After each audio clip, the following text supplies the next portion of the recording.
बच्चों नमस्कार, स्वागत है आपके अपने YouTube चैनल एग्रोटेक स्टडी में। और बच्चों मैं हूं अरविंद यादव। बच्चों 12th एग्रीकल्चर की क्लासें स्टार्ट हो गई हैं।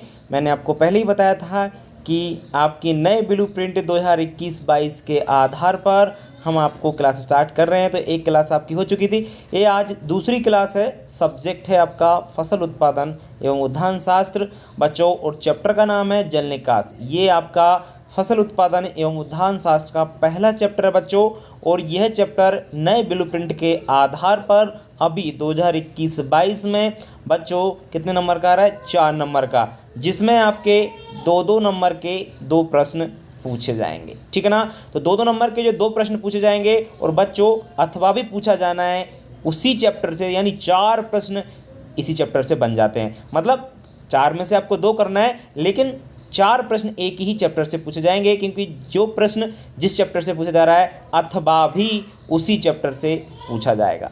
ठीक है बच्चों, चलिए। तो बच्चों अगर आप हमारे YouTube चैनल पर नए हैं तो चैनल को सब्सक्राइब जरूर करें और बेल आइकन को दबाना बिल्कुल ना भूलें, जिससे आप नए वीडियो का नोटिफिकेशन आपको मिल सके। दूसरा बच्चों, आप 12th के छात्र हैं एग्रीकल्चर के, बाकी आपके जितने भी मित्र हैं स्कूल में, कोचिंग में, जहाँ भी पढ़ते हैं, उनको आप ज़रूर शेयर करें, क्लासमेट्स को, जहाँ भी आप जिन छात्रों को जानते हो जो 12th एग्रीकल्चर में पढ़ रहे हैं, उनको इस हमारे यूट्यूब चैनल एग्रोटेक स्टडी के बारे में ज़रूर जानकारी दें, क्योंकि हम आपको पूरा कोर्स कराएंगे, पूरा सिलेबस कराएंगे। बस आप हमसे जुड़े रहिए लास्ट तक। हम आपको 95% तक ले जा सकते हैं अगर आप हमारी वीडियो से पर डे पढ़ते हैं तो। बिल्कुल बाकायदा आप नोट्स बनाइए एक एक चीज़ का, कहीं आपको प्रॉब्लम नहीं आएगी। फिर भी अगर कहीं आपको समस्या आती है तो हमने आपका व्हाट्सअप नंबर आपको दे रखा है 7224002628। इस पर भी आप व्हाट्सअप करके आपकी समस्या का निराकरण पा सकते हैं। ठीक है बच्चों, चलिए अब बिल्कुल आपका ज़्यादा समय ख़राब नहीं करेंगे, अब इस वीडियो की हम लोग शुरुआत कर लेते हैं। तो बच्चों ये रहा आपका सबसे पहला प्रश्न, जल निकास किसे कहते हैं, इसके 2 उद्देश्य लिखिए। बच्चों 2 नंबर का प्रश्न पूछे जाएंगे, 2-2 नंबर के 2 प्रश्न पूछे जाएंगे, तो मैंने कोशिश की है उसी प्रकार से प्रश्न बनाने की। ठीक है ना? चलिए बच्चों, तो जल निकास क्या होता है? बच्चों जल निकास का मतलब होता है जल निकास, मतलब पानी को निकालना, सीधी बात है। तो क्या होता है एक्चुअल में, अगर हम एग्रीकल्चर से इसको जोड़ें तो क्या होता है, देखिए आप लोग, कि खेत में भरे हुए फालतू पानी को कृत्रिम रूप से बाहर निकालना ही जल निकास कहलाता है। मतलब ये बरसात का समय चल रहा है, जैसे अभी बात करें हम लोग, तो खेत में अपन जानते हैं कि जहाँ नीची जगह है, खेत आपका नीचा धरातल है, तो वहाँ पर पानी भर जाता है ज़्यादातर, है ना? तो उसको निकालना ही, मतलब उसको निकालना। कृत्रिम रूप का मतलब क्या होगा बच्चों? कृत्रिम रूप का मतलब ये होगा कि किसी व्यक्ति द्वारा ये काम कराया जा रहा है, मतलब किसी मनुष्य के द्वारा वो काम किया जा रहा है, मतलब उसको पानी को कोई व्यक्ति मनुष्य के द्वारा वो काम कराया जा रहा है, तो उसी को हम लोग क्या कहते हैं? जल निकास कहते हैं। समझ में आ रहा है कि नहीं आ रहा है? कि आपका खेत है, वहाँ पर फालतू पानी भरा हुआ है, उसको कृत्रिम रूप से बाहर निकालना ही आपका क्या कहलाएगा? जल निकास कहलाएगा। ठीक है ना? अब इसके उद्देश्य की बात करें, जरूरी नहीं है पूरा का पूरा प्रश्न ऐसे ऐसे पूछ सकते हैं। जल निकास के 2 उद्देश्य लिखिए, क्योंकि 2 नंबर के प्रश्न इससे पूछे जा रहे हैं, तो 2 ही प्रश्न, 2 पॉइंट ही आपको लिखना होगा, है ना? क्योंकि वहाँ भी एग्जाम में लिखा आता है किन्हीं 2, समझ रहे हैं ना? किन्हीं 2, किन्हीं 3, इस प्रकार से लिखा आता है, तो आपको उतना ही लिखना है। बाकी आपको एक्स्ट्रा आता है तो अच्छी बात है, थोड़ा सा एक्स्ट्रा मैं इसलिए लेके चलूँगा आगे। क्यों? क्योंकि कई बार आप भूल जाओगे तो आपकी जो समस्या है वो नहीं होगी आपको। देखिए तो बच्चों जल निकास का उद्देश्य क्या है? आप जल को बाहर इसलिए निकालते हो कि भूमि आपकी दलदली होने से बचाने के लिए। किस लिए? भूमि को दलदली होने से बचाने के लिए। दलदली का मतलब ये होता है बच्चों कि भूमि कीचड़नुमा ना हो। कैसी ना हो? कीचड़नुमा। आप जानते हो खेत में अगर पानी भरा रहा तो कीचड़ हो जाएगा कि नहीं हो जाएगा? तो दलदली होने से, कीचड़नुमा होने से बचाने के लिए आप लोग जल निकास करते हो। तो पहला उद्देश्य ये है दलदली होने से बचाने के लिए। दूसरा उद्देश्य आपका यह है कृषि क्रियाएं समय पर करने के लिए। बच्चों कृषि क्रियाएं समय का मतलब क्या है? बच्चों क्या होगा, अगर आप खेत में से पानी को बाहर नहीं निकालोगे तो क्या होगा? क्या आप लोग समय पर कृषि क्रियाएं कर सकते हो? जुताई कर सकते हो, बुवाई कर सकते हो, निदाई गुड़ाई कर सकते हो? नहीं कर सकते। कहने का मतलब उस पानी को आप निकाल दोगे तो आप समय पर सब काम कर सकोगे। समझ रहे ना बात को? तो हम खेत में से पानी बाहर इसलिए निकालते हैं, जल निकास इसलिए करते हैं कि हम जो भी कृषि क्रियाएं हैं वो हम लोग क्या कर सकें? समय पर कर सकें। ठीक है, बात करते हैं हम तीसरे पॉइंट की, भूमि का वायु संचार बढ़ाने के लिए। बच्चों मैंने आपको एक चीज़ बताई, तो नीचे भूमि में जो भी पौधे हैं, जो भी फसल हैं, उनकी अच्छी वृद्धि एवं विकास के लिए वायु का संचार होना बहुत ज़रूरी है। मतलब वहाँ पर ऑक्सीजन होना बहुत ज़रूरी है। अगर खेत में पानी भरा रहा है, क्या वायु संचार हो सकेगा? नहीं हो सकेगा ना, है ना। तो वही चीज़ है कि अगर आप वायु संचार, पानी को बाहर निकाल दोगे, उससे क्या हो जाएगा, वायु संचार अच्छी प्रकार से होता रहेगा। वायु संचार बढ़ जाएगा तो पौधे की जड़ भी वृद्धि करेगी, जब जड़ वृद्धि करेगी तो पौधा भी अच्छी प्रकार से वृद्धि करेगा, और जब भी पौधा अच्छी तरीके से वृद्धि करेगा तो प्रोडक्शन भी अपन को अच्छी तरीके से मिलेगा। समझ रहे हैं ना बात को। तो वायु संचार बढ़ाने के लिए क्या करते हैं हम लोग, जल को बाहर निकालते हैं, जल निकास करते हैं। और चौथा उद्देश्य देख लीजिए बच्चों, एक दो भूल जाओ तो कोई दिक्कत नहीं है, आपको मैं सभी समझाऊंगा। भूमि का तापमान सही रखने के लिए बच्चों आप एक बात बताइए मुझे कि अगर खेत में पानी भरा रहा तो सही बात है टेम्परेचर कम हो जाएगा, बताइए होगा कि नहीं होगा? बिल्कुल होगा, है ना, क्योंकि पानी का टेम्परेचर कम होता है तो भूमि का तापमान भी घटा देगा, है ना कि नहीं। तो भूमि का तापमान कम हो जाएगा तो फसल, क्योंकि सभी फसल के लिए एक स्पेशल टेम्परेचर चाहिए, अगर उससे कम टेम्परेचर होता है तो कोई भी फसल का अंकुरण नहीं हो सकता, कोई भी फसल वृद्धि विकास नहीं कर सकती, है ना। तो हम इसलिए तापमान को सही रखने के लिए, कि भूमि का तापमान सही रखा रहे, इसलिए हम उस पानी को निकालते हैं। ये चौथा उद्देश्य है। किस लिए निकालते हैं? कि भूमि का जो टेम्परेचर है वो सही बना रहे। क्लियर? चलिए एक और सुन लीजिए। पांचवा है आपका, भूमि को उपजाऊ होने से अनुपजाऊ, सॉरी यहाँ पर अनुपजाऊ लिख लीजिए, गलत मत कीजिए, अनुपजाऊ होने से। अनुपजाऊ का मतलब होता है, अगर मान के चलिए आपके खेत में पानी भरा रहा, खेत में पानी भरा रहा तो आपका खेत अनुपजाऊ हो जाएगा। मतलब उसमें कोई भी फसल आप ले सकते हो? नहीं ले सकते ना, ये कीचड़ हो जाएगा, संचार भी नहीं हो पाएगा, है ना, कृषि क्रिया समय पर नहीं हो पाएगी, तो अनुपजाऊ हो जाएगी भूमि, क्षारीय हो जाएगी, लवणीय हो जाएगी। समझ रहे हैं ना बात को। तो हम उस पानी को इसलिए निकालते हैं कि हमारी भूमि की जो फर्टिलिटी है, जो उपजाऊपन है, वो खराब ना हो। तो बच्चों उम्मीद करता हूँ आपको सभी पॉइंट समझ में आए होंगे। जितने भी एग्जाम में दो पॉइंट पूछे जाएँ या 3 पूछे जाएँ, आप लोग उसका अच्छी प्रकार से आंसर लेके आ सकते हो, ठीक है ना। तो जल निकास के उद्देश्य अगर आपको समझ में आ गए होंगे बच्चों, तो आपको जल निकास के लाभ भी बिल्कुल समझ में आ जाएंगे। देखिए आगे चलते हैं हम लाभ की ओर। देखिए बच्चों, ये आपके लाभ हैं कि जल निकास से हमको क्या लाभ होता है, ये जल निकास का हमारे क्या महत्व है।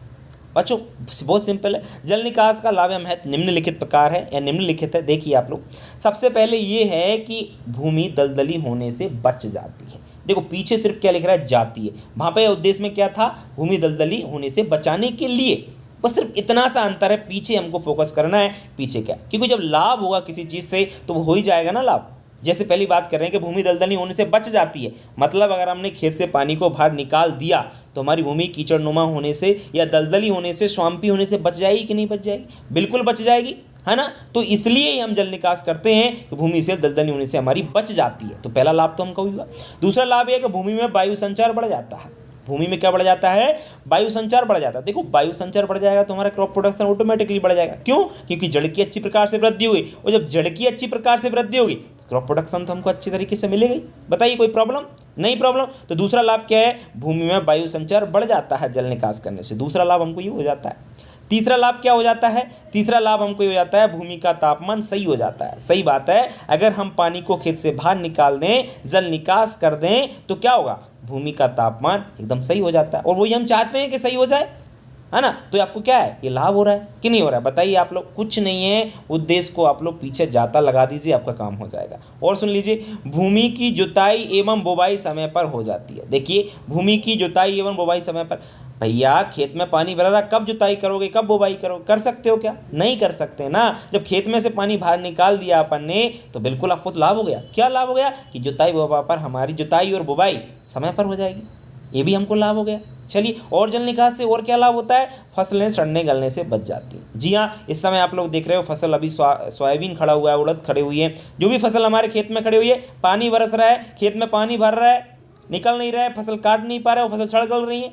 हो रहा है कि नहीं हो रहा है? अगर उस पानी को निकालने की हमारे खेत में व्यवस्था हो तो हमारी जो फसलें हैं वो सड़ने गलने से बच जाएंगी। तो हमारे लिए लाभ ही तो होगा कि फसल जो है सड़ने गलने से बच जाती है। तो बच्चों, जल निकास का क्या लाभ है, क्या महत्व है, उम्मीद करता हूँ सभी पॉइंट्स आपको अच्छी प्रकार से समझ में आ गए होंगे। क्लियर? चलिए, 2 लाभ पूछे जाएं, 2 महत्व पूछे जाएं, कोई दिक्कत नहीं है, समझना पूरा है, अच्छी प्रकार से समझना है, जिससे आंसर आप अच्छी प्रकार से एग्जाम में दे सको। ठीक है ना। कभी भी शॉर्टकट नहीं पढ़ना चाहिए बेटा, लॉन्ग पढ़ना चाहिए, क्योंकि लॉन्ग चीज़ ही हमें एग्जाम में काम आती है। शॉर्टकट के चक्कर में हम परसेंट नहीं बना सकते हो, समझ रहे हो ना। परसेंटेज अगर आपको बनाना है, अगर आपका उद्देश्य है कि एमपी टॉपर बनना है, तो एमपी टॉपर बनने के लिए आपको क्या करना पड़ेगा, आपको उसके लिए लॉन्ग पढ़ना पड़ेगा, मेहनत करनी पड़ेगी ज़बरदस्त। ठीक है ना। बस हम जैसे बता जाएं वैसा करता जाइए, कोई दिक्कत आपको नहीं आने वाली। ठीक है बच्चों, चलिए बढ़ते हैं हम आगे। बात करते हैं हम तीसरे प्रश्न की, जल निकास की विधियों को समझाइए। बच्चों जल निकास किस प्रकार से, कौन कौन से मेथड्स होते हैं, कौन कौन सी विधि होती हैं जिसके द्वारा हम जल निकास करते हैं। बच्चों जल निकास की जो विधियां हैं वो उनको दो भागों में बांटा गया है, मतलब दो प्रकार की विधियां हैं। कौन कौन सी हैं, एक है आपकी सबसे पहली पृष्ठीय जल निकास। पृष्ठीय जल निकास क्या होता है बच्चों, जब जल निकास की जो नालियां होती हैं ना, अगर भूमि की सतह के ऊपर बनाई जाती हैं तो उसे पृष्ठीय जल निकास कहते हैं। मान के चलिए आपका खेत है कोई, है ना, तो खेत में पानी भरा, अगर जो आप उन पानी को निकालने के लिए जो नालियाँ अगर आप बनाते हो, खेत के ऊपर बनाते हो, मतलब ऊपर ही जनरली बना देते हो, यूँ समझ ली कच्ची नालियाँ ऐसी मिट्टी से आपने बना दी कि जिनके द्वारा होकर के पानी बाहर निकल जाए, तो उसे हम लोग क्या कहते हैं, पृष्ठीय जल निकास या पृष्ठीय नालियाँ। पृष्ठीय जल निकास कह सकते हैं, पृष्ठीय नालियाँ भी कह सकते हैं, कोई कन्फ्यूज नहीं होना चाहिए कि पृष्ठीय नालियाँ और पृष्ठीय जल निकास का मतलब एक ही है। क्लियर। अच्छा, दूसरा विधि जो है, दूसरा प्रकार आपका है भूमिगत जल निकास। भूमिगत यानी भूमि के नीचे, गत यानी नीचे। कैसे, जब जल निकास की नालियाँ भूमि की सतह के नीचे बनाई जाती हैं। भूमि की सतह के नीचे कैसे बनाई जाती हैं, तो उसे हम क्या कहते हैं, भूमिगत जल निकास कहते हैं। एक गजल वजल नहीं है यहाँ पे, थोड़ा सा इसको सही कर लेना, ये क्या टाइप हो गया, है ना। तो सतह के नीचे जो बनाई जाती हैं उसे भूमिगत जल निकास कहते हैं। कैसे बनाई जाती हैं बच्चों, उसमें क्या होता है, भूमि को एक, मतलब जैसे आपका कोई खेत है तो खेत में 1 मीटर नीचे, जैसे हम ये खेत है आपका, सपोज दैट, इसमें क्या करें, नीचे 1 मीटर नीचे समथिंग इतना, क्योंकि ऊपर 20-25 सेंटीमीटर तो हमारे हल ही जाते हैं, बाकी कल्टीवेटर भी जाता है, और बाकी जो प्लाऊ होता है वो तो आपका आधा मीटर तक चला जाता है। तो इतनी नीचे नहीं, और नीचे बनाना चाहिए 1 मीटर समथिंग। उससे नीचे नालियाँ आप अंडरग्राउंड बनाओगे, अंडरग्राउंड कह सकते हैं उनको, तो अंडरग्राउंड जो नालियाँ बनाओगे और उसमें बीच बीच में कहीं जगह छोड़ दोगे जहाँ से पानी होकर के अंडरग्राउंड होता हुआ निकल जाए। समझ में आया ना। तो भूमिगत जल निकास और पृष्ठीय जल निकास, उम्मीद करता हूँ दोनों चीज़ आपको क्लियर हो गई होंगी। अब बढ़ते हैं हम लोग आगे। बच्चों अब बात करें हम लोग भूमिगत जल निकास के गुणों की। भूमिगत जल निकास के गुणों की इस प्रश्न में बात करेंगे कि भूमिगत जल निकास जो कर रहे हैं हम लोग, मतलब अंडरग्राउंड नालियां बना करके पानी को बाहर निकाल रहे हैं, तो उसके हमको क्या गुण या कौन कौन से लाभ होते हैं ये भी हम लोग कह सकते हैं। तो बच्चों निम्नलिखित होते हैं, देखिए आप लोग। नंबर 1 है, नालियां बार बार नहीं टूटती हैं, क्योंकि बच्चों ये भूमिगत नालियां होती हैं ना, इनको पक्का बनाया जाता है। कच्ची नालियां तो नीचे बन ही नहीं सकती मिट्टी से, पक्की बनाई जाएंगी। या आप पाइप डालोगे नीचे, मोटा वाला पाइप नहीं डालोगे तो आप लोग मतलब जो नाली बनाओगे उस किससे बनाओगे, ईंट पत्थर से बनाओगे, जिससे वो टूटती नहीं है। कुल मिलाकर के बार बार वो नहीं बनानी पड़ेंगी आपको। बताइए बार बार बनानी पड़ेंगी क्या, नहीं पड़ेंगी, क्योंकि वो टूटेंगे ही नहीं, परमानेंट काम है ना, तो वो टूटने का तो कोई मतलब निकलता नहीं है। तो पहला गुण तो, या पहला लाभ तो ये है। दूसरा है, भूमि कटाव की संभावना कम रहती है। भूमि कटाव की संभावना कम कैसे रहती है बच्चों, अगर मान के चलिए आप कच्ची खुली नालियां है ना, अगर खेत के ऊपर बना रहे हो तो भूमि कटाव हो सकता है ना। क्यों, क्योंकि पानी के साथ मिट्टी बहकर जा सकती है, लेकिन ये तो अंडरग्राउंड बनाई जा रही है ना।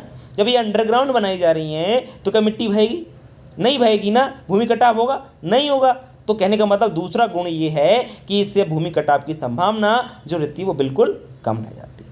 ठीक है। तीसरा और क्या उद्देश्य है, गुण है बच्चों, तीसरा गुण ये है कि खेत में कृषि योग्य क्षेत्रफल कम नहीं होता। बच्चों अगर हम पृष्ठीय जल निकास जो करें, पृष्ठीय मतलब पृष्ठ के ऊपर बनाएं, ऊपर कच्ची खुली नालियां बनाएं, तो कृषि योग्य क्षेत्रफल कम होगा कि नहीं होगा, बिल्कुल होगा। जबकि अंडरग्राउंड बनाओ तो ऊपर वाले क्षेत्र पर कोई प्रभाव पड़ेगा, नहीं पड़ेगा, क्योंकि तो अंडरग्राउंड है ना, ऊपर से तो कोई लेना देना है ही नहीं है, सिर्फ पानी जाएगा नीचे होकर। समझ रहे हैं ना बात को। तो कृषि योग्य क्षेत्रफल बिल्कुल भी उस पर कोई प्रभाव नहीं पड़ता, मतलब कृषि योग्य क्षेत्रफल बिल्कुल कम नहीं होता। दूसरा आप एक और जोड़ सकते हो कि एग्रीकल्चर जो भी प्रैक्टिस होती है, कृषि क्रियाएं करने में कोई परेशानी नहीं आती, कोई बाधा उत्पन्न नहीं होती, क्योंकि नालियां तो अंडरग्राउंड है। बताइए कोई बाधा उत्पन्न होगी, नहीं होगी भैया। ये तो थे इसके गुण। अगर किसी चीज़ के गुण होंगे तो उसके दोष भी होना जायज़ है। ठीक है, चलिए बात करते हैं हम आगे भूमिगत नालियों के दोष। देखिए क्या दोष हैं बच्चों। सबसे पहला दोष ये है कि नालियां बनाने में खर्च अधिक आता है। बिल्कुल बच्चों, क्योंकि अंडरग्राउंड बनाएंगे तो हर कोई व्यक्ति तो बना नहीं सकता है ना, बहुत पैसा चाहिए, कुल मिलाकर पैसा चाहिए, पैसे से ही हम लोग वहाँ पर क्या बना सकते हैं, जो आपकी भूमिगत नालियाँ, अंडरग्राउंड नालियाँ बना सकते हैं। सेकंड है, नालियाँ बनाने के लिए तकनीकी ज्ञान की आवश्यकता होती है। तकनीकी ज्ञान की मतलब ये है बच्चों कि कोई आम किसान तो इस नालियाँ बना नहीं सकता, ये अंडरग्राउंड बनाने के लिए उसको किसी तकनीकी ज्ञान की आवश्यकता पड़े, मतलब उसे पहले पढ़ना पड़ेगा या उसका प्रैक्टिकल करना पड़ेगा, देन ही वो नीचे आपकी नालियाँ बना सकता है। क्या आप बना सकते हो बिना पढ़े? आपने सुना ही नहीं था, आज आप पहली बार पढ़ रहे हो तो आपको समझ में आ रहा है कि भूमिगत नालियाँ भी कैसे मतलब होती हैं, जो नीचे बनाई जाती हैं, जिनके द्वारा पानी को बाहर निकाला जाता है ना। तो वही चीज़ है, नालियाँ बनाने के लिए तकनीकी ज्ञान की आवश्यकता होती है। तो एक दोष ही तो है, क्या है ये दोष ही तो है कि भैया हर कोई व्यक्ति बना नहीं सकता, बनाने के लिए तकनीकी ज्ञान चाहिए तभी बना, तो ये दूसरा दोष हो गया। तीसरा दोष और देख लीजिए बच्चों, नालियों का आकार घटाया बढ़ाया नहीं जा सकता। सही बात है, मान के चलिए पानी की मात्रा ज़्यादा हो गई, अब पानी की मात्रा ज़्यादा हो गई तो क्या हम उन नालियों का आकार घटा बढ़ा सकते हैं? नहीं बढ़ा सकते ना, क्योंकि एक काम बना दिया, पूरा परमानेंट काम हो गया, पाइप मोटा डाल दिया, जो भी किया आपने, साइज बना दिया, उसको तोड़ोगे तो फिर कितना खर्चा आएगा, समस्या आएगी ना। तो कहने का मतलब इनका जो साइज होता है उसको ना तो इंक्रीज किया जा सकता, ना ही डिक्रीज किया जा सकता, ठीक है ना। तो नालियों का आकार को घटाया बढ़ाया नहीं जा सकता, तो ये इसके दोष हैं। बताइए भूमिगत जल नालियों के या भूमिगत जल निकास के दोष हैं, समझ में आए कि नहीं? भूमिगत जल निकास बोलो या भूमिगत नालियाँ, बिल्कुल कंफ्यूज नहीं होना, मतलब एक ही है। एग्जाम में कैसे भी पूछे आंसर इसी प्रकार देना है, ठीक है ना। मैं इसलिए कम कम पॉइंट पढ़ा रहा हूँ आपको, दो दो पूछे जाएंगे, तीन तीन पढ़ा देता हूँ, एक भूल जाते हो कम से कम दो तो याद रहेंगे, ठीक है। चलिए अब बढ़ते हैं हम लोग आगे। नेक्स्ट बात करते हैं पृष्ठीय या कच्ची खुली नालियों के गुण। बिल्कुल बच्चों, दो विधियां पढ़ाई थी, दोनों विधियों के आपने भूमिगत के तो गुण और दोष पढ़ लिए। अब पृष्ठीय जो नालियां हैं, पृष्ठीय जल निकास है, उसके गुण और दोषों की हम लोग बात कर लेते हैं। बच्चों पृष्ठीय जो नालियां हैं, पृष्ठीय उनको कच्ची खुली नालियां या अस्थायी नालियां भी हम लोग बोल सकते हैं। देखो बच्चों, इन नालियों के लिए तकनीकी ज्ञान के पहला जो गुण है या पहला लाभ तो ये है कि नालियों को बनाने के लिए तकनीकी ज्ञान नहीं चाहिए। क्यों? क्योंकि कोई भी व्यक्ति बना सकता है। आप एक किसान हो, आपके खेत में पानी भरा हुआ है, तो आपको निकालने के लिए आप खुद फावड़ा लेके जाना और नालियाँ बना जाना, खुद बना सकते हो कि नहीं बना, क्योंकि मिट्टी की तो बनानी है, कौन सा उसमें आपको हथौड़ा चलाना है, समझ रहे हैं ना बात को। तो कहने का मतलब ये है, तो इसमें कोई तकनीकी ज्ञान नहीं चाहिए, कोई टेक्नोलॉजी नहीं चाहिए, आपको जनरल काम है, ठीक है। तो पहला गुण तो ये है। दूसरा गुण जो है बच्चों वो ये है कि नालियों का आकार घटाया बढ़ाया जा सकता है। जी हाँ बच्चों, कि कोई कच्ची खुली नालियाँ हैं, कोई पक्का काम नहीं है, पानी मान के चलो ज़्यादा हो गया तो जब चाहो उसको साइज बढ़ा सकते हो, कोई प्रॉब्लम? नो प्रॉब्लम, ठीक है। और जो तीसरा आपका इसका लाभ है या गुण है वो ये है कि यह नालियाँ बनाना आसान है। जी हाँ बच्चों, इन नालियों को कोई भी व्यक्ति बना सकता है, इसलिए कह सकते हैं इन नालियों को बनाना क्या है, आसान है, ठीक है। तो बच्चों जो भी गुण हैं आपके पृष्ठीय नालियों के, उम्मीद करता हूँ आपको तीनों अच्छी प्रकार समझ में। वैसे आपको दो याद रखना है, तीन बता दिए। चलिए अब इसके गुण हैं तो दोष भी होंगे भैया। किसी चीज़ से लाभ होता है तो उससे हानि होती है कि नहीं होती, तो भाई यहाँ पर है। जब गुण है तो इसके दोष क्या हैं? पहला दोष ये है कच्ची खुली नालियाँ या अस्थायी नालियाँ बोलो या पृष्ठीय नालियाँ। कन्फ्यूज़ नहीं होना, कैसे भी एग्जाम में पूछ ले आपको आंसर इसी प्रकार से देना है। नोट्स बनाइए प्रॉपर, कोई दिक्कत वाली बात नहीं है बच्चों। चलिए कच्ची खुली नालियों के क्या दोष होते हैं? पहला ये होता है कि नालियाँ बार बार टूट जाती हैं। जी हाँ बच्चों, क्योंकि पानी ज़्यादा आया, कच्ची खुली नालियाँ हैं तो टूट जाएंगी, सिंपल सी बात है। चलिए बढ़िया। भूमि कटाव की संभावना अधिक रहती है। जी हाँ बच्चों, क्योंकि नालियाँ कच्ची खुली बनाई जाती हैं, पानी ज़्यादा बरस गया या पानी ज़्यादा पड़ गया तो नालियाँ बह जाएंगी, और बह गई तो क्या होगा, मिट्टी भी साथ में बह जाएगी। मिट्टी बह गई साथ में तो क्या हो गया, हमारा भूमि कटाव हो गया। तो ये नहीं होना चाहिए, ये बड़ी समस्या है। तीसरा है कृषि क्रियाएं करने में परेशानी आती है। बिल्कुल बच्चों, क्योंकि जब नालियाँ ऊपर बनाई जाती हैं, अपन जुताई करेंगे, बुवाई करेंगे, निंदाई गुड़ाई जो भी करेंगे खेत में, तो दिक्कत आएगी कि नहीं आएगी? बिल्कुल आएगी। क्यों? क्योंकि भैया नालियाँ ऊपर बनी हुई हैं खेत के। जब नालियाँ खेत के ऊपर बनी हुई हैं तो जैसे पहली बात तो हम जुताई करेंगे तो टूट ही जाएंगी, है ना। तो कुल मिलाकर के कृषि क्रियाएं करने में परेशानी आती है, क्षेत्रफल कम हो जाएगा, क्योंकि आधा जो जगह है ना वो तो नालियाँ ही घेर लेंगी। समझ रहे ना बात को? तो ये समस्या है। कच्ची खुली नालियों के दोष आपको समझ में आ गए। बच्चों बताइए, कहीं समस्या आपको नहीं होना चाहिए, आपको समझ में आ रहा होगा। बढ़ते हैं हम लोग आगे। बहुत इंपॉर्टेंट प्रश्न है बच्चों, बड़े अच्छी प्रकार समझना है। सिंचाई एवं जल निकास में अंतर। सिंचाई एवं जल निकास में अंतर कई बार आपके एग्जाम में पूछ लिया गया है, बिल्कुल परेशान होने की आवश्यकता नहीं है। सिंचाई एवं जल निकास में अंतर क्या है, सोचिए बच्चों। सबसे पहले सिंचाई में हम लोग देखते हैं नंबर 1, खेत में कृत्रिम रूप से पानी देना सिंचाई कहलाता है। सिंचाई का मतलब होता है हम खेत में पानी देते हैं ना, उसी को हम सिंचाई कहते हैं। खेत में पानी कब देते हैं? रबी सीजन में देते हैं, खरीफ में तो देने की आवश्यकता पड़ती नहीं है, क्योंकि खरीफ सीजन में तो क्या होता है, पानी बरस जाता है। अभी बरस ही तो रहा है, खरीफ सीजन चल रहा है ना। तो खेत में कृत्रिम रूप से पानी, कृत्रिम का मतलब किसी व्यक्ति द्वारा, किसी मनुष्य के द्वारा जो पानी दिया जा रहा है ना। आप लोग का दूसरा हमारा तो ट्यूबवेल देता है, ट्यूबवेल पानी नहीं देता। ट्यूबवेल भी आपने मनुष्य के द्वारा ही लगाया गया, मशीन के द्वारा लगाया। मशीन जो है ना वो भी मनुष्य के द्वारा चलाई गई है। तो ये ना सोचें आप लोग, तो जो किसी हम लोग काम कर रहे हैं ना, मशीन से करें कैसे भी करें, तो उसी को हम आर्टिफिशियल या कृत्रिम कहते हैं, ठीक है ना। तो खेत में कृत्रिम रूप से पानी देना ही क्या कहलाता है, सिंचाई कहलाता है। जल निकास इसका जस्ट उल्टा है कि खेत से पानी को बाहर निकालना। फालतू पानी जो खेत में भरा हुआ है उसको कृत्रिम रूप से बाहर निकालना क्या कहलाता है, आपका जल निकास कहलाता है। बताइए, बिल्कुल एक दूसरे का अपोजिट है। जी हाँ। दूसरा पॉइंट है बच्चों, दूसरा पॉइंट क्या है? दूसरा पॉइंट ये है आपका कि सिंचाई का पानी घरेलू उपयोग में लाया जा सकता है। मान के चलिए आपके पास ट्यूबवेल है, बोरिंग है, कुआं है, तो उसका पानी आप पीने यूज कर सकते हो, घर पे यूज कर सकते हो कि नहीं कर सकते? बिल्कुल कर सकते हो, ठीक है ना। तो सिंचाई का जो भी जल होता है, पानी होता है, उसको घरेलू उपयोग में हम लोग यूज कर सकते हैं, जबकि जल निकास में पानी घरेलू उपयोग में नहीं ला सकते। क्यों? क्योंकि मान के चलिए खेत में पानी भरा हुआ है, उसको हमने निकाला, पानी को निकाला तो आपको पता खेत में पानी भरा होगा वो तो गंदा होगा पानी, है ना, उसमें लवण होंगे कि नहीं होंगे? तो क्या उसको हम पीने के रूप में प्रयोग कर सकते हैं? नहीं कर सकते ना। अब पीने के लिए प्यास लगी तो जब तक कुछ भी पी जा, वो बात नहीं कर रहा ना मैं बात ये कर रहा हूँ कि घरेलू उपयोग सब्जी बनाने में प्रयोग कर लोगे उसको? बताइए आप लोग, आटा लगाने में प्रयोग कर लोगे? आटा लगाने का मतलब आटा उसनने में प्रयोग कर लोगे? नहीं करोगे ना। जबकि सिंचाई का ट्यूबवेल से पानी आ रहा है उसका तो यूज कर सकते हो, है ना। तो यही चीज़ है कि जल निकास का पानी जो होता है उसका घरेलू उपयोग में हम प्रयोग नहीं कर सकते, घरेलू उपयोग में नहीं ला सकते, जबकि सिंचाई के पानी को ला सकते, ठीक है। तीसरा पॉइंट है बच्चों, सिंचाई से भूमि का जल स्तर बढ़ता है। जी हाँ भैया, जब हम खेत में पानी देंगे तो वाटर लेवल बढ़ेगा घटेगा? जब पानी खेत में डालेंगे हम तो वाटर लेवल बढ़ेगा, है ना। और जब जल निकास में क्या होता है कि हम खेत से पानी को बाहर निकालते हैं, और जब खेत से पानी को बाहर निकालेंगे तो क्या होगा? जल निकास घटेगा ना। क्या होगा? जल निकास घटता है, ठीक है। तो ये भी समझ में आ गया कि जल निकास घटता है। बताइए कोई समस्या? सिंचाई जल निकास में 2 अंतर पूछे जाएं, 3 अंतर, वैसे 3 तो पूछ नहीं जाएंगे क्योंकि 2 नंबर का प्रश्न आपको छोटा ही लिखना है, तो बड़े के पीछे ना भागें, चीज़ों को समझें। एक एक्स्ट्रा लेके मैं पहले ही चल रहा हूँ, कोई दिक्कत वाली बात है नहीं। इसी अकॉर्डिंग आपको नए ब्लूप्रिंट के आधार पर आपको पढ़ना है, कहीं भी आपको समस्या नहीं आएगी, बस आप मेरे साथ पढ़ते चलिए, ठीक है। चलिए अब बढ़ते हैं हम लोग आगे। नेक्स्ट है बच्चों, पृष्ठीय जल निकास एवं भूमिगत जल निकास में अंतर लिखिए। या ऐसे भी पूछ सकता है एग्जाम में, पृष्ठीय नालियाँ एवं भूमिगत जल नालियों में अंतर बताइए, ठीक है ना। तो कंफ्यूज होने की बिल्कुल आवश्यकता नहीं है, चीज़ को समझिए और अच्छी प्रकार से आंसर दीजिए। देखिए, पृष्ठीय जल निकास और भूमिगत जल निकास में अंतर। देखो, पृष्ठीय जल निकास में क्या होता है कि जो नालियाँ ना वो भूमि की सतह के ऊपर बनाई जाती हैं, जबकि भूमिगत जल निकास में क्या होता है, इसमें जो नालियाँ ना भूमि की सतह के नीचे बनाई जाती है, मतलब अंडरग्राउंड बनाई जाती हैं। जबकि पृष्ठीय में क्या होता है, बिल्कुल सरफेस के ऊपर बनाई जाती हैं। ये तो आप पहले ही बता चुका हूँ मैं, आप लोग पहले ही बता चुका हूँ, कोई दिक्कत नहीं होना चाहिए। दूसरा पॉइंट है, नालियाँ बनाने में खर्च कम आता है। मतलब ये आपको पृष्ठीय जल निकास में जो नालियाँ आप ऊपर बनाते हो, कच्ची नालियाँ बनाते हो, मिट्टी की बनाती हो, तो खर्च तो कम आएगा ना।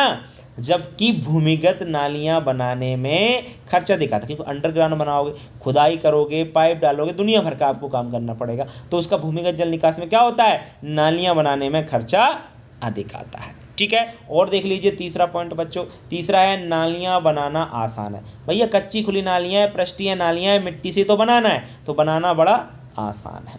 जबकि जो भूमिगत नालियाँ होती हैं जल निकास वाली, भूमिगत जल निकास वाली अंडरग्राउंड नालियाँ होती हैं ना, तो उन नालियों को बनाना क्या है, कठिन होता है। क्या? क्यों? क्योंकि खुदाई करना, पाइप डालना, ये वो बहुत सारी चीज़ें चाहिए, तो ये इनको बनाना बड़ा टफ काम होता है, ठीक है। चलिए चौथा और देख लीजिए, नालियाँ बार बार टूट जाती हैं। ये नालियाँ कर लेना इसको सही करके, नालियाँ बार बार टूट जाती हैं। बिल्कुल बच्चों, कच्ची नालियाँ हैं, पानी ज़्यादा बरस गया, टूट जाएंगी? नहीं टूटेंगी क्या पृष्ठीय?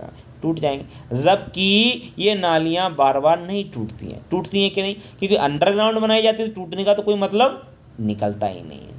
ठीक है ना। तो बच्चों आपको समझ में आ गया होगा पृष्ठीय जल निकास एवं भूमिगत जल निकास में डिफरेंस क्या है, अच्छी प्रकार से समझा दिया है। इंपॉर्टेंट क्वेश्चन है, याद रखें हम लोग। बढ़ते हैं हम लोग आगे नेक्स्ट क्वेश्चन की ओर। नेक्स्ट आपका क्वेश्चन है बच्चों, जल निकास को प्रभावित करने वाले कारक, फैक्टर अफेक्टिंग ऑफ ड्रेनेज।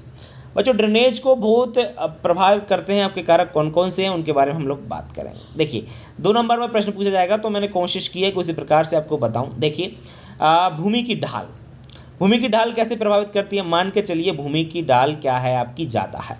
ज़्यादा ढालू भूमियों पर क्या करना चाहिए, अपन को भूमिगत नालियाँ बनाना चाहिए। क्यों, क्योंकि ढालू भूमि पर ज़्यादा पानी जाएगा और ज़्यादा पानी जाएगा तो मिट्टी का कटाव ज़्यादा होगा। इसलिए अपन क्या करें, अंडरग्राउंड परमानेंट काम कर दें। क्योंकि अंडरग्राउंड अगर परमानेंट काम हो गया तो जो जितनी भी ढालू भूमि है ना, सब पानी अंडरग्राउंड होकर के निकल जाएगा, कोई दिक्कत ही नहीं आएगी, ना तो भूमि कटाव होगा और ना ही कोई समस्या आएगी, है ना। तो यही है, तो ध्यान रखें ढालू भूमि पर भूमिगत नालियाँ बनाना चाहिए। और समतल अगर भूमि है तो वहाँ पे हम पृष्ठीय नालियों से काम चला सकते हैं। कि समतल जब ज़्यादा पानी बहेगा ही नहीं तो हम लोग अंडरग्राउंड नालियाँ ना बना करके ऊपर पृष्ठीय ही नालियाँ बना दें तो उससे अपना काम चल जाएगा। ठीक है। बाकी दूसरा है भूमि की कीमत। मान के चलिए भूमि की कीमत अधिक है, आपकी कीमत बहुत महंगी है, मान के चलिए रोड के किनारे है, लेकिन क्या है पानी की समस्या है वहाँ पर, तो आप लोग क्या करोगे उसमें आप काम करोगे परमानेंट। और परमानेंट काम कौन सा, अंडरग्राउंड नालियाँ बनाओगे आप लोग। क्यों, एक बार बना करके टेंशन फ्री, कौन बार बार लगा रहेगा कि भैया बना दो। फिर कितनी कीमत भूमि है आपकी, रोज रोज कहाँ तक करो, कीमती भूमि है ना, इसलिए आप लोग काम क्या करोगे, परमानेंट काम करोगे। और मान के चलिए कीमत कम हो तो आप क्या करोगे, कीमत अगर कम है तो आप लोग पृष्ठीय नालियों से ही काम चला लोगे। समझ रहे हैं ना, कीमत कम होने पर पृष्ठीय नालियाँ एवं कीमत अधिक होने पर भूमिगत नालियाँ बनाते हैं। ठीक है, 2 कारक तो ये हो गए। बाकी किसान की आर्थिक स्थिति, वही बात है, किसान की आर्थिक स्थिति अच्छी है तो भूमिगत नालियाँ बनाओ, और किसान की आर्थिक स्थिति यदि खराब है तो पृष्ठीय नालियों से काम चला लो। बाकी भूमि की किस्म मतलब जहाँ पर चिकनी मिट्टी है वहाँ पे आपको भूमिगत नालियाँ नहीं बनानी है। क्यों, चिकनी मिट्टी से जो छिद्र है ना वो बंद होने का डर रहता है। ठीक है ना। तो मतलब कहने का क्या है, जहाँ पे बालू वाली मिट्टी है वहाँ पर आप भूमिगत नालियाँ बनाएं, बाकी जगह पृष्ठीय नालियाँ बनाने का काम करें, है ना। और अनावश्यक जल की मात्रा, बिल्कुल बच्चों ये भी प्रभावित करती है। कैसे कि मान के चलिए पानी जहाँ पर ज़्यादा इकट्ठा होता हो तो वहाँ पर आपको भूमिगत नालियाँ बनाना चाहिए, है ना। और जहाँ पर पानी कम इकट्ठा होता हो वहाँ पर पृष्ठीय नालियों से काम चला सकते हो। कैसे कि मान के चलिए आपका खेत है कोई, और खेत में अगर ज़्यादा पानी भर रहा है तो आप क्या करेंगे, तो आप यही सोचेंगे यार इसका बड़ा टेंशन है, कोई काम परमानेंट कर दो, टेंशन फ्री हो जाओगे, है ना। तो वही चीज़ है। तो अगर अनावश्यक जल की मात्रा अधिक है तो वहाँ पर क्या करना चाहिए, भूमिगत जल निकास की नालियाँ बनाना चाहिए। ठीक है बच्चों, चलिए उम्मीद करता हूँ ये भी आपको समझ में आ गया। अब बढ़ते हैं हम लोग आगे नेक्स्ट आपके प्रश्न की ओर। देखिए नेक्स्ट आपका जो प्रश्न है बच्चों वो ये है कि किन किन दशाओं में खेत में अनावश्यक जल एकत्रित हो जाता है। जी हाँ, ऐसी कौन कौन सी कंडीशंस बनती हैं कि हमारा खेत में अनावश्यक फालतू का पानी, अनवांटेड वाटर वहाँ पर भर जाता है। देखिए कौन कौन सी। तो सबसे पहले तो है अधिक वर्षा होने से। जी हाँ, मान के चलिए जैसे हम सबसे ज़्यादा बारिश जो होती है ना आपके पूर्वी जो राज्य है वहाँ पर होती है, तो वहाँ पर ये समस्या आती है। जहाँ पर अधिक वर्षा होती है तो वहाँ पर सीधी सी बात है, ऐसी दशा में तो खेत में पानी नहीं भरना है कि पानी अधिक बरसता है, उसमें तो अपन कुछ कर नहीं सकते हैं। दूसरा ये है कि सिंचाई के तुरंत बाद वर्षा होने से। जी हाँ, मान के चलिए आपने सिंचाई कर दी, खेत में पानी दिया, और उस खेत में पानी देने के, सिंचाई करने के तुरंत बाद यदि बारिश हो जाए तो भी आपके खेत में पानी भरेगा कि नहीं भरेगा। तो दूसरी स्थिति ये है, दूसरी कंडीशन ये है कि सिंचाई के तुरंत बाद वर्षा होने से भी हमारे खेत में पानी एकत्रित हो जाता है, हो सकता है। ठीक है, चलिए तीसरा है निचले धरातल वाली मृदाओं में। निचले धरातल वाली मृदाओं का मतलब है कि मान के चलिए आपका जो खेत है, आपकी जो भूमि है, उसका जो सरफेस है, जो धरातल है, अगर वो नीचा है तो नीचा है तो बिल्कुल आप सीधा समझ सकते हो कि वहाँ पर तो पानी भरा हो गई। गड्ढे में अगर आपका खेत नीचे है, बाकी धरातल से वो नीचा है, तो पानी भरने के चांस रहेंगे कि नहीं रहेंगे, ज़्यादातर चांस रहेंगे। तो ये भी कंडीशन आपकी बन सकती है पानी का, आपके खेत में पानी भरने की, है ना, अनावश्यक जल एकत्रित होने की, हो सकती है कि नहीं, बिल्कुल हो सकती है। चौथा और क्या पॉइंट है बच्चों, क्या आपकी स्थिति है, चौथा आपका है भूमि के नीचे कठोर परत होने से। जी हाँ, मान के चलिए भूमि के नीचे, मतलब अंडरग्राउंड हम बात कर रहे हैं, अगर नीचे कोई कठोर चट्टान है, नीचे कठोर कोई परत है नीचे, भूमि के नीचे, तो क्या पानी नीचे अंडरग्राउंड जा पाएगा, समा पाएगा नीचे, नहीं जा पाएगा। क्यों, क्योंकि नीचे चट्टान है, पानी नीचे कैसे जाएगा। तो इस स्थिति में भी हमारे खेत में या हमारे भूमि में अनावश्यक जल एकत्रित हो जाएगा। तो ये भी एक दशा है। और लास्ट दशा और देख लीजिए, लास्ट कंडीशंस और देख लीजिए। लास्ट कंडीशंस ये है कि चट्टानों से घिरी हुई मृदा में, मान के चलिए कोई मिट्टी है, हमारा खेत है, चारों तरफ उसकी क्या है, चट्टानें हैं, तो उन चट्टानों में से होता हुआ पानी आएगा कि नहीं आएगा, और चट्टानों पर पानी पड़ा, वो चट्टानों में तो समाएगा ही नहीं, वो कहाँ आएगा, आपका खेत में ही आएगा कि नहीं आएगा, तो आपका खेत पानी से भर जाएगा। तो ये भी एक स्थिति होती है जब हमारी खेत में पानी एकत्रित होता है। बताइए इसमें से कोई पॉइंट है जो समझ में नहीं आया? समझ में आपको पूरा आना चाहिए, कोई दिक्कत कहीं भी आपको नहीं आना चाहिए। 2 नंबर का प्रश्न आ रहे हैं 2, उसी प्रकार से मैं आपको पढ़ाते जा रहा हूँ, ठीक है। चलिए नेक्स्ट बात करते हैं 12वें प्रश्न की बच्चों। 12वां प्रश्न है भूमिगत जल निकास के प्रकार लिखिए। तो भूमिगत जल निकास के कौन कौन से प्रकार होते हैं बच्चों? भूमिगत जल प्रकार के जैसे आपका टाइल्स, ये टाइल्स खपरेल से बनाया जाता है, पाइप लगाकर हम लोग अंडरग्राउंड पाइप लगाकर खेत का पानी बाहर निकाल सकते हैं। स्टोन यानी पत्थर का प्रयोग करके भी हम खेत में से पानी को बाहर निकाल सकते हैं। मोल जल निकास से भी हम, मोल मतलब होता है आपका क्या, मोल एक हल होता है, जनरली एक यंत्र आता है, उसका प्रयोग करके हम लोग खेत से पानी निकाल सकते हैं। और पोल जल निकास क्या होता है? पोल यहाँ पर लकड़ियाँ होती हैं ना, लकड़ियों से आपका जैसे बांस है आदि इत्यादि लकड़ियों से हम प्रयोग करके खेत से फालतू पानी को बाहर निकाल सकते हैं। अंडरग्राउंड का काम है ये सभी, ठीक है ना। बाहर इसमें कुछ भी यूज नहीं होता, चाहे टाइल्स हो, पाइप हो, स्टोन या मोल पोल जो भी, ठीक है। तो भूमिगत जल निकास के जो प्रकार है, उम्मीद करता हूँ ये भी आपको थोड़ा बहुत क्लियर हो गया होगा। अब बढ़ते हैं हम लोग आगे। 13वां प्रश्न है बच्चों, भूमिगत जल निकास की विभिन्न प्रणालियों के नाम लिखिए। तो भूमिगत जल निकास की प्रणालियाँ 3 होती हैं बच्चों। कौन कौन सी होती हैं? पहली है प्राकृतिक प्रणाली। कौन सी प्रणाली? Natural system. इसमें क्या होता है? इसमें बच्चों के मान के चलिए आपका कोई खेत है, खेत आपका कोई ढालू है, तो जिधर ढाल होगी ना उधर ही हम लोग क्या कर देते हैं, उस ढाल के अनुसार नालियां बना देते हैं। देखो मैंने थोड़ा सा हिंट देने की कोशिश की है कि प्राकृतिक प्रणाली में क्या होता है, जिधर खेत का ढाल होता है ना उधर ही हम लोग क्या करते हैं, नालियां बना करके उन नालियों से खेत से पानी निकाल दिया जाता है, जिधर की वो ढाल हो खेत का, ठीक है। चले दूसरा है हैरिंगबोन प्रणाली। हैरिंगबोन प्रणाली कैसी होती है बच्चों? इसमें नाली खेत के मध्य बनाई है, मुख्य नाली। देखो मान के चलिए आपका ये पूरा खेत है, समझना बात को। इसमें क्या करते हैं, इधर से उधर से ये सहायक नाली जोड़ दी हमने, ये सहायक नाली जोड़ दी और बीच में आपकी ये मुख्य नाली बना देते हैं। समझ रहे ना बात को? ये मुख्य नाली है आपकी ये, और ये सहायक नाली इधर उधर से आपने जोड़नी।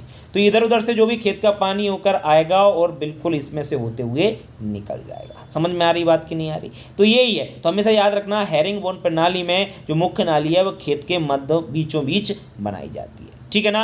बाकी तीसरी जो प्रणाली है वो समझिए ग्रीडी-रोन प्रणाली। इसमें मुख्य नाली खेत के निचले धरातल पर बनाते हैं। कैसे बनाते हैं वो आप लोग देख लीजिए। ग्रीडी-रोन प्रणाली में बच्चों क्या होता है मैं आपको बताऊं। ग्रीडी-रोन प्रणाली में मान के चलिए ये आपका खेत है बच्चों, इस खेत में आपका ये निचला धरातल है, तो इस निचले धरातल पर ये आपने क्या किया, मुख्य नाली बना ली और सहायक नाली आप इसमें इधर उधर से ये जोड़ दी आपने। समझ में आया? तो ये इधर से जो भी पानी आएगा इधर इनके होते हुए आ जाएगा और ये मुख्य नाली से होते हुए पानी निकल जाएगा। समझ में आ रही है ना? तो ग्रीडी-रोन प्रणाली में मुख्य नाली खेत के जो निचला वाला धरातल होता है उस वाले भाग में बनाई जाती है, ठीक है बच्चों। तो भूमिगत जल निकास की विभिन्न प्रणालियां आपको समझ में आ गई होंगी। अब इस चैप्टर का हम बात करेंगे लास्ट प्रश्न की। लास्ट प्रश्न आपका ये रहा बच्चों। इस चैप्टर का लास्ट प्रश्न ये है कि भूमि में अधिक नमी होने से या अधिक खेत में पानी भर जाने से हमारे खेत में हमें कौन कौन सी हानियां होती हैं, ठीक है ना। भूमि में अधिक नमी होने से होने वाली हानियां बताइए। तो देखिए अगर हमारे खेत में पानी भर गया तो क्या होगा, कौन कौन सी हमको हानि होगी। तो पहली हानि तो बच्चों ये होगी कि हमारा खेत या हमारी भूमि क्या हो जाएगी, दलदली। दलदली का मतलब होता है कीचड़नुमा। भैया आपका खेत है, खेत में अगर पानी भर गया तो खेत तो कीचड़नुमा हो जाएगा, कीचड़ हो जाएगा, पानी भर जाएगा उसमें, तो है ना। तो मतलब हमारी भूमि क्या हो जाएगी, दलदली। पहली हानि हो। दूसरी हानि करें, भूमि का तापमान कम हो जाएगा। सही बात है, खेत में पानी भर रहा, टेम्परेचर कम हो जाएगा, कोई फसल लेना बड़ा मुश्किल होगा।